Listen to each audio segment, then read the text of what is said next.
हाँ तो नीचे જ ઉતર જાતો. નમસ્કાર દર્શક મિત્રો, ન્યૂઝ ફોર ગુજરાતમાં આપનું સ્વાગત છે. અને એક બાજુ મોટી મોટી વિકાસની વાતો પણ કરવામાં આવી રહી છે અને એક બાજુ અત્યારે હાલમાં જે દ્રશ્ય એસજી હાઈવેના જે અત્યારે હાલમાં નજરે પડી રહ્યા છે, અમે આપને બતાવીશું કે એસજી હાઈવે ઉપર આ છેલ્લા 3 થી 4 દિવસથી આ ગટરની ઉભરાવાની જે સમસ્યા જે યથાવત છે.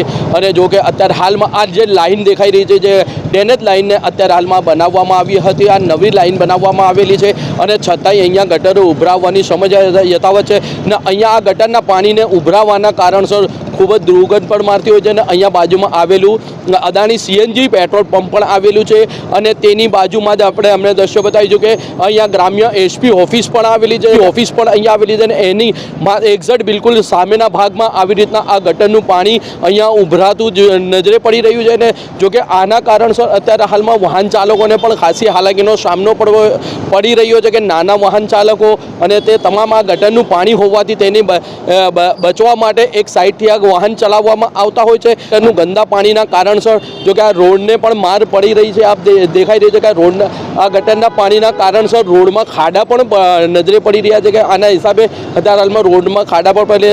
જો કે અત્યારે હાલમાં કોર્પોરેશન ફાઇટર પણ અહીંયા હાલમાં લગાવવામાં આવેલું છે કે આનું પાણીનો નિકાલ કરવા માટે, છતાં અહીંયા 3 થી 4 દિવસ પાણી આવી રીતના ભરેલું નજરે પડી રહ્યું છે. અને અહીંયા વાહન ચાલકોને ખાસી હાલાકીનો જો કે સામનો પણ કરવો પડી રહ્યો છે.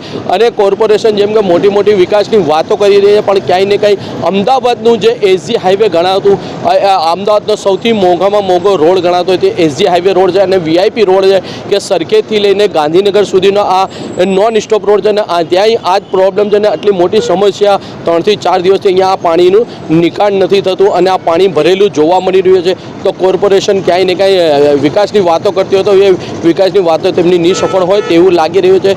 અને શું આ ગટરનું પાણીનો અહીંનો નિકાલ આવશે કે પાછી કોર્પોરેશનની મોટી વાતો રહેશે તે પણ જોવાનું રહ્યું. News for Gujarat, Sharif ગાછી, Ahmedabad.